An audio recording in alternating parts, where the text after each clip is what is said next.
Said about 8 or 9 hours. She wasn't sure if it was 8 or 9. She seemed a bit confused about it. And why would he still be there? Yeah, had to wait 2 weeks or something.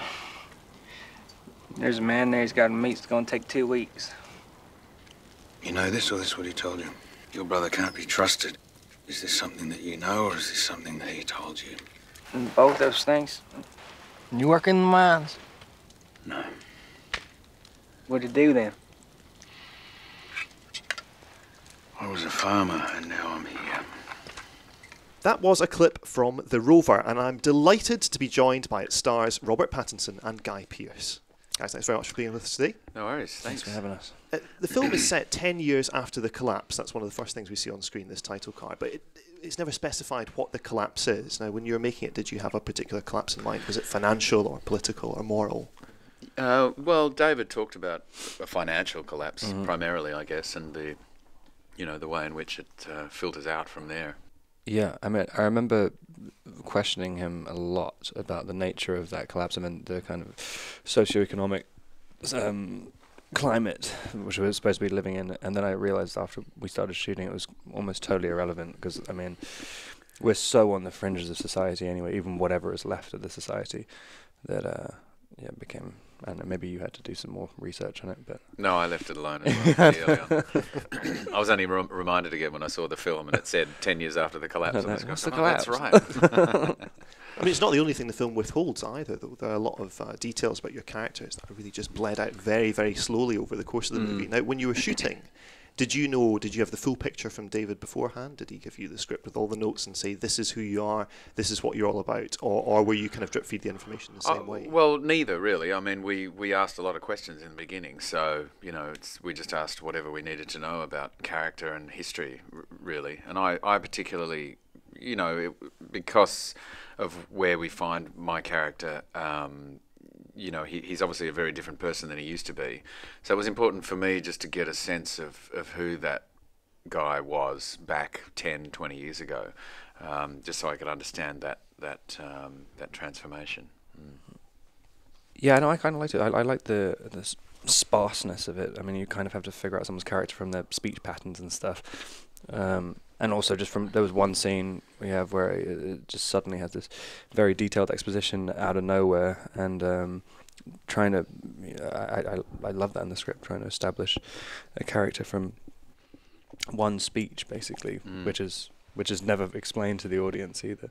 And it's kind of great in a way, because I think so often too many things are explained in films, and I love the meandering nature of this and the way in which certain stories can just unfold, and just because you might be feeling frustrated for 10 minutes doesn't mean it doesn't mean that you're not going to feel sort of satiated at some point throughout the film. So I love stories like this. And when you're building the characters, the dialogue is, as you said, it's really sparse. There's not much there. There's a lot of repetition involved and a lot of, functional dialogue. But aside from those, a couple of big explicatory speeches, there's very little for you to work with. I mean, was there more in the script and in the margins that you could play with, or was it something that you discussed? It was just stuff we discussed, yeah. And for both of us at different times, really, just depending on what we kind of needed. Yeah. Robert, your character's speech patterns are very peculiar.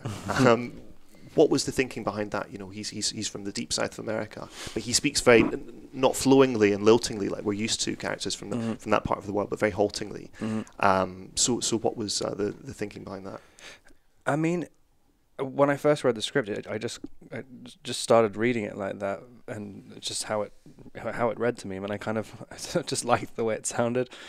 And kind of invented a backstory to make so it warrant it. And then as soon as you started this kind of kind of staccato-y speech, but I think I started realizing, like, if you're afraid of being slapped all the time, like halfway through a sentence, he looks like something. I think that was the whole point of it. He thought someone was going to tell him to shut up, so he was never quite certain he was going to finish the sentence. And then it starts to become more flowing the more he talks to Guy and kind of relaxes around him. Because I think Guy's really the only person who's ever asked him a question and not kind of said he's an idiot afterwards, even though he kind of does say he's an idiot a bunch of times. And there's a great scene where we find your character basically right on what feels like the tipping point of total lunacy. Before, I won't give it away, but there's a very dramatic event just in the offing. And we see Ray in a car in the dead of night singing along to a pop song on the radio. You know, how do you get into that sort of headspace?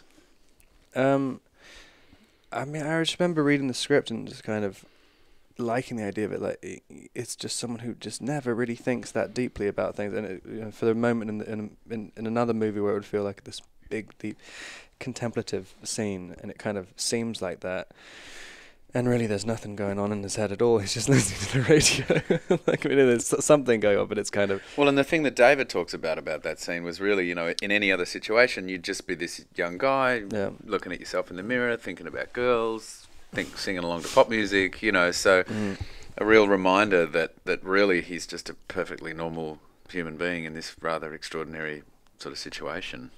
Yeah, but it also incredibly impressionable as well. I mean, he's like, I always like that scene. He's kind of starts acting like Eric afterwards, and I think that your reaction to that as well, I thought was very good. Thank you very much. Did you have any say over the song choice? Over Guy's performance? Yes, Rob edited my performance.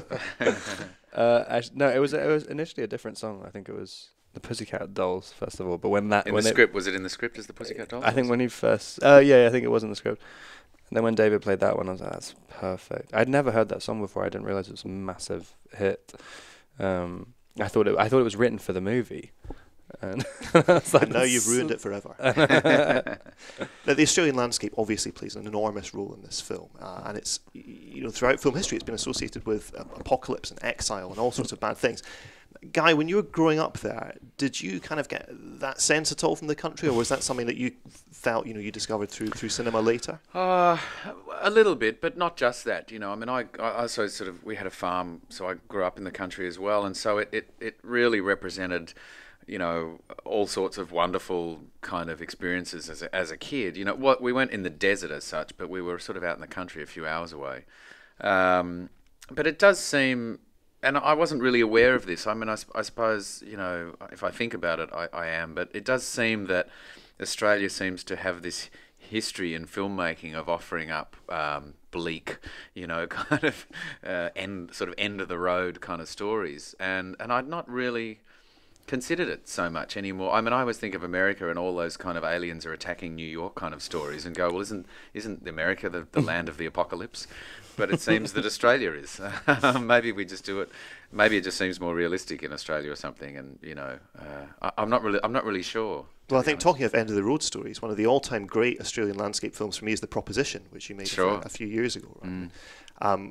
Can you tell me a bit about that? You know, when you approached that film, did that feel like that kind of apocalypse story, even though obviously it's set in the past? Well, it's certainly, you know, that whole idea of fish out of water, and I do think that that's something that's pretty prevalent. You know, here we are living in this country that's the size of North America, and yet we can only all pretty much just live around the edge. You know, whereas as soon as you go inland, it becomes brutal and harsh and dangerous. You know, and this idea that, you know, people in their finery and, you know, on sort of trotting around on horse and buggy, you know, out in the desert, trying to pretend that they're still in London town, is just kind of ridiculous, absolutely ridiculous. You know, there's Emily Watson and Ray Winston sort of sweating in this awful heat, and you know, this whole idea of taming the beast, you know, trying to sort of maintain a level of civility out in that sort of wild countryside.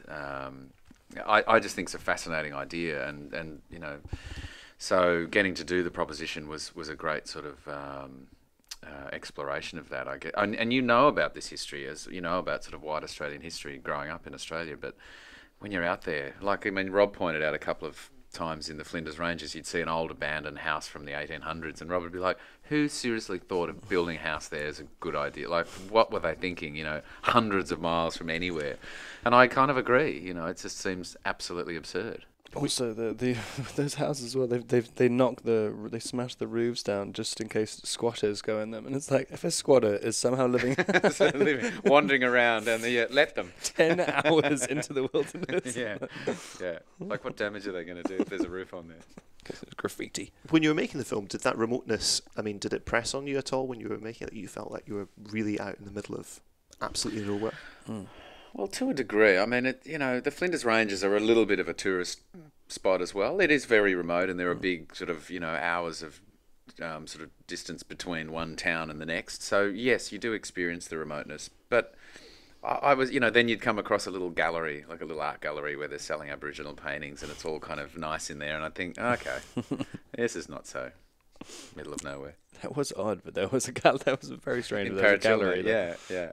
I in fact bought some paintings from it was nice. I mean, like doing a scene there when you can look, we have 360 degrees of the set for hundreds of miles. I mean, and also there's a different kind of air there as well. It's kind of it is quite oppressive.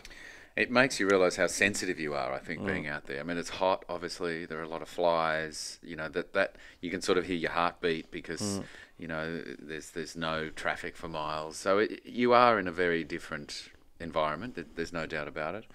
And I think you're also very aware of the Aboriginal culture that's out there as well, and that it feels kind of spiritual and spooky out there. Robert, you seem to have been drawn to working with a lot of directors at the moment who specialise in these kind of extreme characters and difficult landscapes. I mean, after David Misha, you've also worked with Werner Herzog, right, recently, and David Cronenberg twice. Is there a grand plan behind taking on these, certainly film-wise, very challenging pictures? Not really. I mean, I kind of just got really lucky. I mean, I just like... when Herzog says, I was only working on this movie for like 10 days or something, but I mean, all these people, I just want to have the experience, and it's kind of like going to school as well. I mean, it's kind of working with the best directors in the world, I think. So it's kind of, but I don't really know if there's a particular plan. I mean, maybe there is, which I'm not aware of yet. Do you feel then, after having done Twilight, that that's afforded you these opportunities to do difficult pictures and to do these independent movies, or do you feel that now that franchise is behind you, that you're kind of working with a safety net in a way that you weren't before?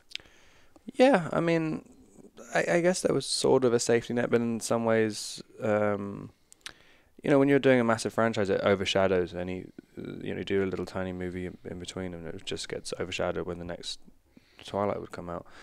But it was, there's definitely a lot of security to it. But yeah, I don't know. I mean, I kind of, I guess you are a little bit more nervous about what you choose. But I remember talking to my agent ages ago, and they were just saying, if you want to be happy in your life, you just only do the jobs you actually want to do. Don't think about one for them or one for any of this stuff. Like, it's just like, think that the job you're doing is maybe potentially your last job, and imagine if you did something you didn't actually want to do for silly reasons, like, you'll regret it. And Guy, you must be able to relate to this because your career is crazily eclectic. I mean, you've worked with kind of everyone on every type of film imaginable. Yeah, hearing Rob say that, it's really true. I've done jobs in the past. Everything I've done, I've felt something for, but I've certainly done, I've certainly believed that I felt more for something, perhaps because of the money behind it, than really I honestly could say that I have. And the jobs that you do that you really feel passionate about, you just get so much more out of it, and you realise after time that that's why you work. And when you do spend a month or two or three away from home with people you don't know, you really want to have a good time, and doing good hard work is a good time as far as I'm concerned. So I think when you get the opportunity as an actor like I do, and certainly like Rob does, to do a couple of films a year and be away, you want to make sure that you're committing to things that are meaningful to you. Still want to have a good time, etc. But to do things for the wrong reasons or for thin kind of reasons, I think you know, it's going to come and bite you on the bum pretty quickly, you know. Does the fact that The Rover was an Australian film, I mean, does that qualify to you as being a great reason to pursue it? Not specifically. I mean, I'm always hoping to find good Australian movies, but if The Rover was, you know, happened to have been an American film and made by a equally as good an American director, I probably would have said yes to it as well anyway. It wasn't just because it was in Australia.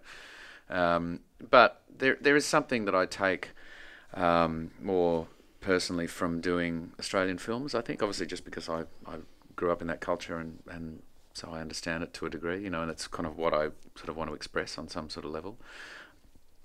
But, you know, really you still just take a job on its own merits, no matter where it is or where it's set, you know. Right. Well, Robert, Guy, thank you very much indeed for your time. Thanks a lot. Thank you very much.